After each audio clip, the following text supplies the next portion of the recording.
Good evening from Delaware, USA.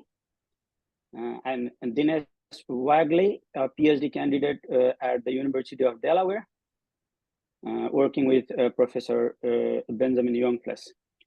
Today, I'm presenting my work titled Observation of Thermally Activated Coherent Magnon-Magnon Coupling in a Magnonic Hybrid System.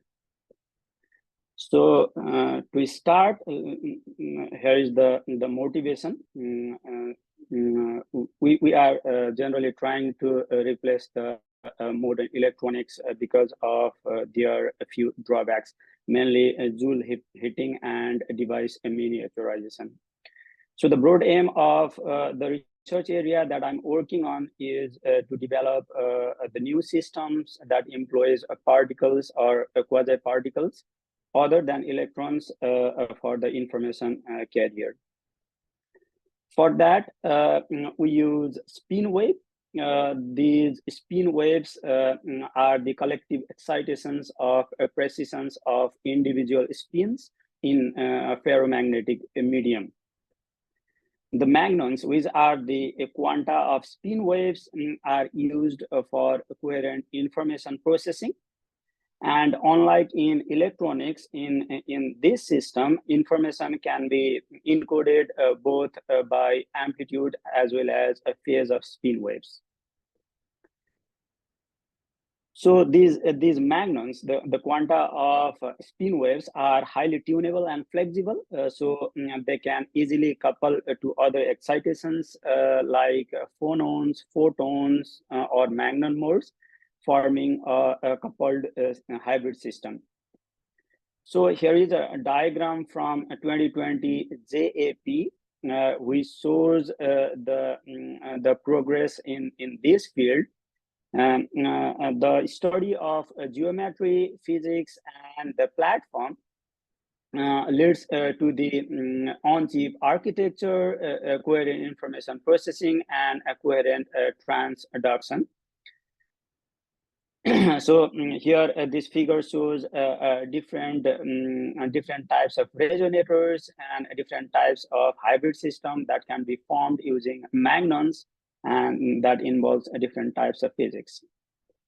So the most widely used magnon hybrid system is a magnon-photon hybrid system. Here you in the figure on the left, you can see the coupling between the photon mode and the magnon mode. The avoided crossing that you can see here is the characteristics of a magnon-photon hybridization.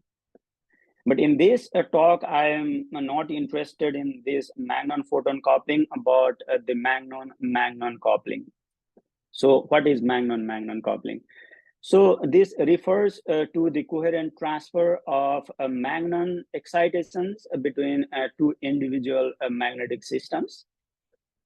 So this magnon-magnon coupling is advantageous over magnon-photon coupling in few ways. So basically, magnon-magnon coupling strength is stronger than magnon-photon coupling strength because of a maximum mode overlapping. And also there is no size restriction in device miniaturization and CMOS integration. So this is interesting and getting more popular these days. So this is this magnon-magnon coupling is exchange interaction dominated coupling. Here I have shown a few results from our collaborator, which was published in 2020 PRL.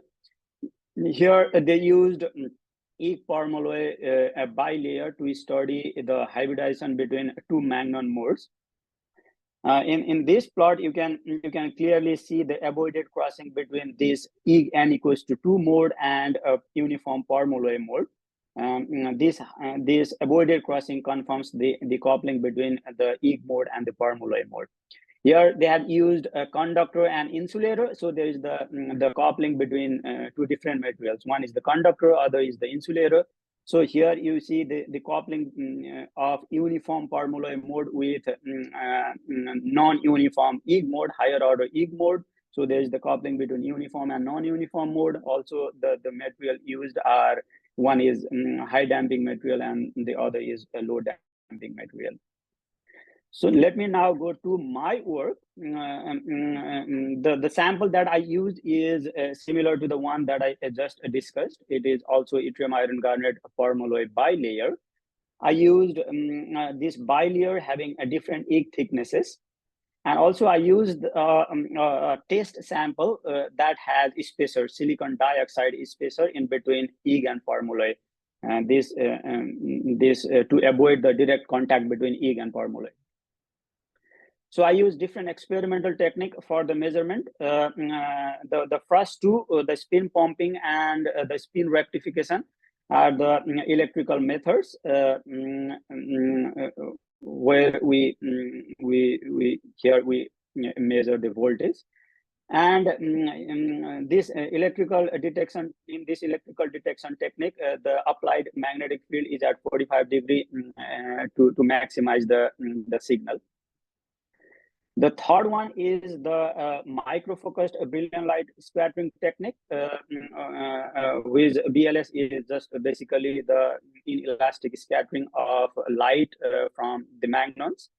In this technique, we just assign the laser light on the sample and collect the elastically scattered light and study using a tandem Fabry-Perot interferometer. So what I want to focus here is this is the thermal excitation. First two are the RF driven excitation, while this one is just the thermal. There is no RF current used in this technique. So here are some of my results for this EG permalloy, EG 84 permalloy 10 sample. So these are these colored plots show the intensity, signal intensity as a function of field and frequency. I just told you that the BLS technique is purely the thermal. So what do you expect in this purely thermal technique? So here is my result, BLS result. Interestingly, in this thermal technique as well, we see the similar type of mode. These are the magnon mode. The magnon mode which we observed in the RF driven technique. So here you can see different magnon modes. These white bands refer to different magnon modes. So we analyze what these magnon mode refer to. So for that, we used a perpendicular standing spin wave equation, basically this equation, where in this equation, if k equals to 0 for the uniform mode. So for the uniform mode, we don't have this expression. Then we plot this equation on top of our experimental results, and this is what we got. So this the faint mode at the end corresponds to EG n equals to 0 mode, and this one is n equals to 1 mode.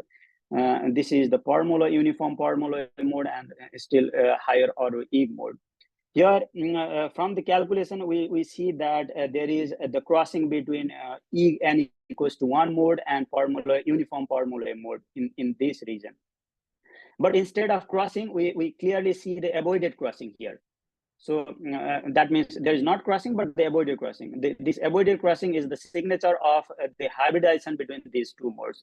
So from this, we can conclude that there is the hybridization between two thermal modes, E n equals to 1 and permalloy n equals to 0 mode. So, so from this, we can say that there is the coherent coupling of incoherent, meaning thermal magnons, no RF driven in this case.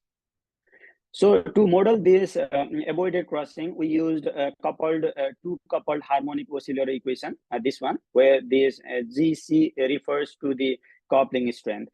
And then we plot this equation on top of our this experimental result, the avoided crossing region. And then from the fitting, we got the coupling strength of 10 millitesla. And as I explained before, we also have one sample with the spacer in between Ig and formulae, where there is no direct contact between these two magnetic systems, Ig and formulae. So we did exactly the same type of measurement that we did for bilayer, and do not observe any type of avoided crossing that we observed for the bilayer. So this is because there is no contact between Ig and formulae. So there is no possibility of hybridization between Ig mode and formulae mode. So this also confirms that the avoided crossing that we observe is due to the coupling between Ig mode and formulae modes. So here are some of my results for other Ig thicknesses. Basically, they resembles what I showed earlier. Unlike in this BLS result for thicker Ig, we see other type of modes as well. So we are still analyzing this data, but we believe that based on this 1989 PRB, this is due to the hybridization between higher order formulae mode and Ig modes, forming a thickness profile. So here comes the end of my talk. Here's the conclusion. We basically observed the coherent transfer of magnon excitations between two magnetic systems.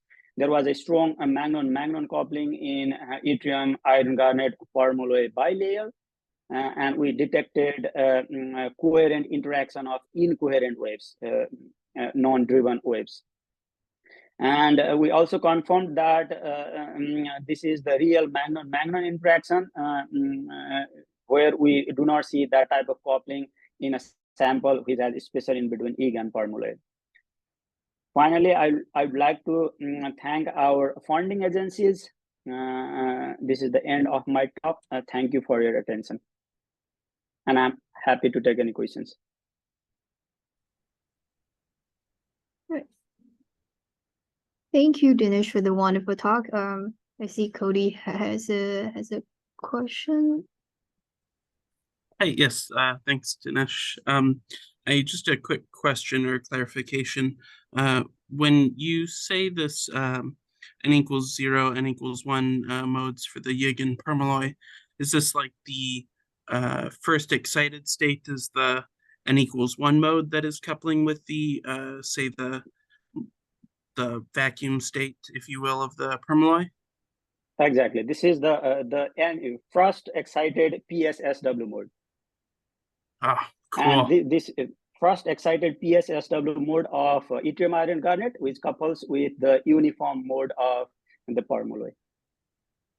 Sweet. That's useful. Thank you. Yeah, thanks.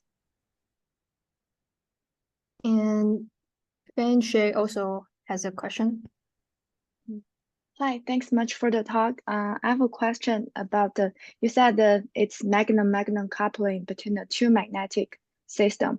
So if there is silicon oxide insertion between them, as you showed, it should expect to see some phase delay between the two magnetic system, right? And if you change the thickness of the insertion layer, you will also see different behavior, like different phase delay between the two magnetic system. Can you comment on that? I think you are correct, but we are basically focusing whether the magnon from the one system couples to the magnon from the other system. So just to check whether there is the coupling between these two magnons which are in direct contact, we use this spacer just to avoid the direct contact between the Ig and formulae. So, and in this system, we do not observe that type of coupling.